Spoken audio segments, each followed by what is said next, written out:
Hey friends, coming back with another video update for Jamie. I'll be honest with you, I don't know how this video is going to come off. While we have lots and lots and lots to be grateful for, and lots of information that we learned today, Cadence and I are both just absolutely drained. We sat with her for about 5 hours today. She was awake the whole time.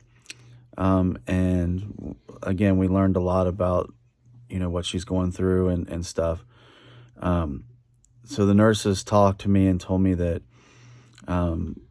there's a very real sense of depression that comes with, where Jamie's at right now.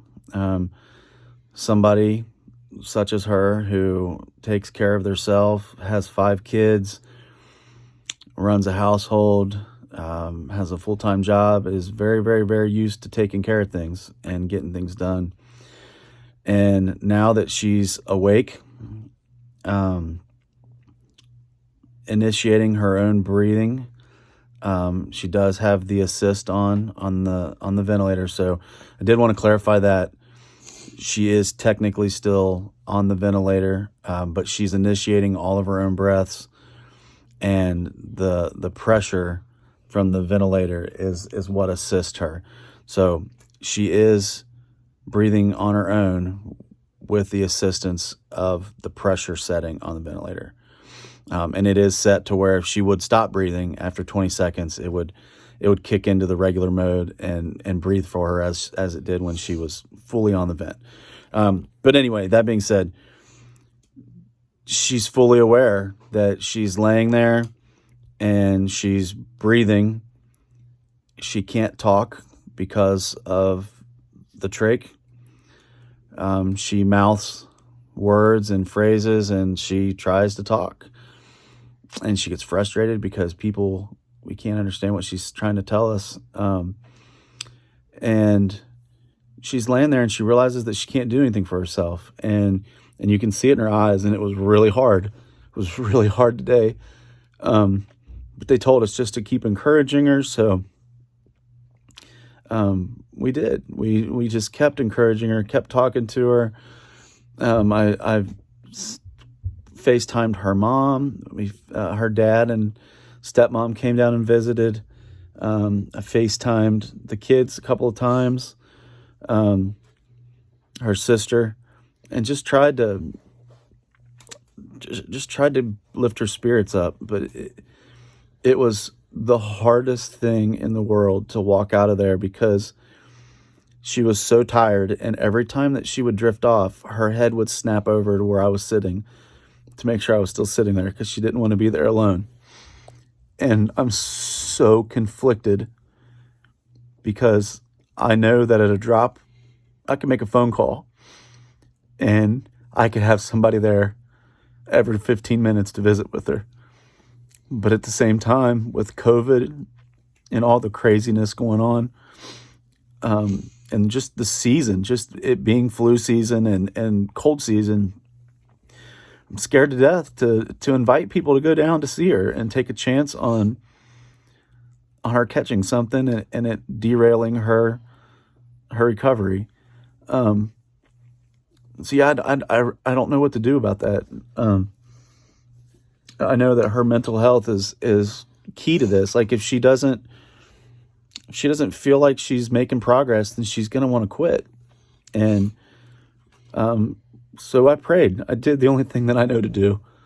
And we prayed for her. And I just asked God to just absolutely cover her like a blanket with his comfort and let her know that she's never, ever, ever alone. When there's nobody sitting in that room, Jesus is sitting there with her. And I asked her when we got ready to leave, I said, "You do know you're going to be okay?" And she said yes.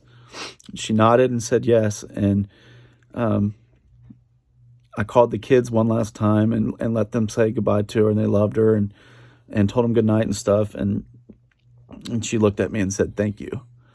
So again, I don't want this to be a big sob story.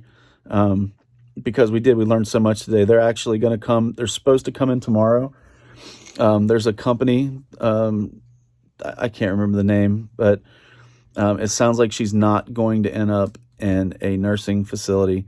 She's actually going to end up going to a facility that specializes, and there's 2 or 3 in the area that specializes in getting patients off of the ventilators who show promise of coming off of ventilators. And as far as the nurses were concerned, Jamie is a huge candidate for that because she's already so close to being off of it altogether anyway. But this place would have many respiratory therapists and doctors versus the hospital only having the one making the rounds.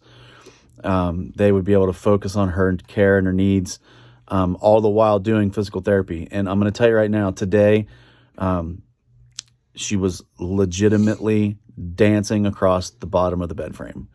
The nurses were hooting and hollering and carrying on like they were blown away. I even had to tell her, for real, give her a disclaimer. Please don't get out of the bed by yourself, because I could totally see her picking up enough energy and sliding her feet around and trying to get out of the bed. Like, she wants out of that bed. So I covet your prayers. I just pray that you guys would stand beside us and pray like you guys have been, because it's been amazing. But specifically pray that just for her mental health, that she would feel loved like no other, and that we could figure out some way of, and again, that may not even matter, because once this facility accepts her, it sounds like if things go right and the ENT doctor releases her with her trach, they take the stitches out on Tuesday. It sounds like that's a possibility that she'd be in a new facility by middle to end of this week. So we absolutely have tons and tons and tons to be praising and worshiping about.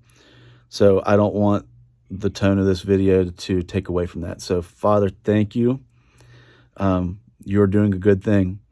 But it is hard for us to leave her when we know how badly she doesn't want to be there alone. So pray for us that we could shake this off and truly believe. I don't have to have. I truly believe. We know.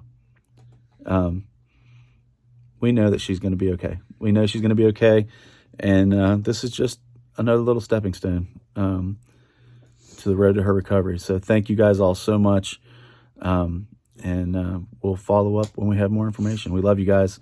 Have a blessed and safe week.